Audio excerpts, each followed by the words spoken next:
Hello साथियों, नमस्कार। Target with सोना के यूट्यूब चैनल पर मैं कंपटीशन गुरु आशीष सर आपका हार्दिक स्वागत करता हूं। प्यारे साथियों, यूट्यूब पर बहुत कंटेंट पढ़ाया जाता है, पर मैं कोशिश करूंगा कि आपको कंटेंट में भी कंटेंट पढ़ाऊं। देखिए कि जो टॉपिक मैं आपको पढ़ाऊंगा पूरी शिद्दत के साथ पढ़ाता हूं और आप मेहनत करके चीज़ों को पढ़ें और उसको नोट डाउन करें, क्योंकि मैं जो पढ़ाऊंगा वो चीज़ें फिर पेपर में आपको मिलेंगी। देखिए, आज हम बात करते हैं भारत सरकार के अंग पर। भारत सरकार के अंग कितने हैं? इसी प्रकार से एक प्रश्न बहुत ज्यादा आता है और यहां से आता बच्चा गलत कर जाता है। देखिए, पूछा जाएगा आपसे कि संसद के अंग कितने हैं। जब आपसे संसद के अंग पूछा जाए तो आपका आंसर आना चाहिए संसद के अंग कितने हैं, तो आपका आंसर आना चाहिए 3। कौन कौन से हैं? राष्ट्रपति, राज्यसभा और लोकसभा। इसी प्रकार से अगर पूछा जाए संसद के आपके सदन कितने हैं, तो जब आपसे सदन पूछा जाए तो आपका आंसर आना चाहिए 2। कौन कौन सदन होते हैं? एक होता है आपका लोकसभा, एक होता है आपका राज्यसभा। इसी प्रकार से पूछा जाए सरकार के कितने अंग हैं, तो आपका आंसर आना चाहिए सरकार के आपके 3 अंग हैं। कौन कौन से हैं समझिए। एक अंग है आपका कार्यपालिका,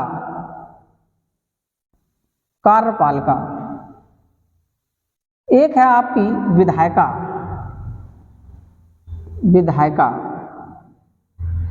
एक है आपकी न्यायपालिका।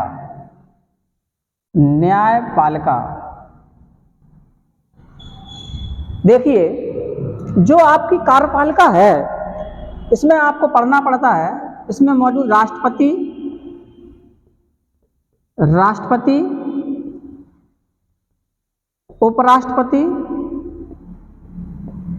उपराष्ट्रपति और आपका प्रधानमंत्री। इसी तरह से विधायिका में क्या पढ़ते हैं? विधायिका में हम पढ़ते हैं राज्यसभा और पढ़ते हैं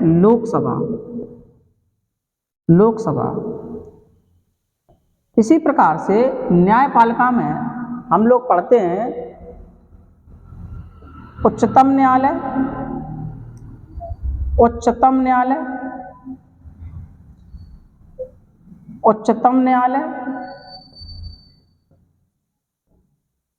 और आपका उच्च न्यायालय।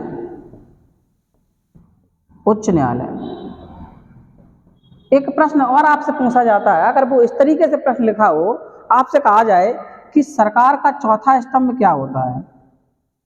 सरकार का चौथा स्तंभ क्या होता है? तो आप हमेशा आंसर बताना, सरकार का चौथा स्तंभ होता है आपका मीडिया। कौन होता है? मीडिया। देखिए, इसको और अच्छे से डीप करके पढ़ते हैं। जैसे पूछा जाएगा राष्ट्रपति का आर्टिकल क्या होता है, कितने आर्टिकल में वर्णन है, इसे हिंदी में अनुच्छेद बोलते हैं, तो आपका आंसर आना चाहिए 52। इसी प्रकार से पूछा जाए उपराष्ट्रपति का वर्णन किस आर्टिकल में है, तो 63 में। प्रधानमंत्री का ध्यान से देखिए आर्टिकल 74, लेकिन इसमें क्या लिखा है इसको सुनिए ध्यान से। आर्टिकल 74 में लिखा है कि विधान जो पूरी समूह होगा वो पूरे मंत्री होंगे, लेकिन उसका प्रमुख कौन होगा? उसका पूरा मंत्रिपरिषद होगा। उस मंत्रिपरिषद का प्रमुख कौन होगा? प्रधानमंत्री। देखिए ध्यान से, जो राष्ट्रपति है इसे हम लोग बोलते हैं संवैधानिक प्रमुख। अगर आपके परीक्षा में प्रश्न आता है कि संवैधानिक प्रमुख किसे बोलते हैं, तो संवैधानिक प्रमुख बोलते हैं हम किसको? राष्ट्रपति को। अगर पूछा जाए देश का वास्तविक प्रमुख कौन होता है, तो प्रधानमंत्री। तो वास्तविक प्रमुख होते हैं। ध्यान से देखिए, आपसे पूछा जाए लोकसभा कितने आर्टिकल में है, तो आर्टिकल 81 में। आपसे पूछा जाए राज्यसभा कितने आर्टिकल में है, तो आर्टिकल आपकी 80 में। और जो राज्यसभा होता है ये आपका स्थायी सदन है। क्या सदन है? स्थायी सदन है। और जो लोकसभा होती है आपकी, ये है आपका अस्थायी सदन। अस्थायी सदन।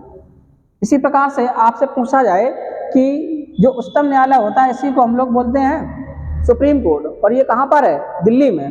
कितने आर्टिकल में है? तो आपका आंसर आना चाहिए आर्टिकल 124 में। कितने भाग में है? तो आपका आंसर आना चाहिए भाग 5 में। और जो उच्च न्यायालय है पूछा जाए ये कितने आर्टिकल में है? तो ये आर्टिकल इसी से निकला है 124 से। कैसे? 2 बार कर लीजिए, 1 4 बार कर दीजिए, तो आर्टिकल 214 में। उच्च न्यायालय है भारत में टोटल कितने हैं अभी मौजूदा समय में? तो आपका आंसर आना चाहिए 25। धन्यवाद सर।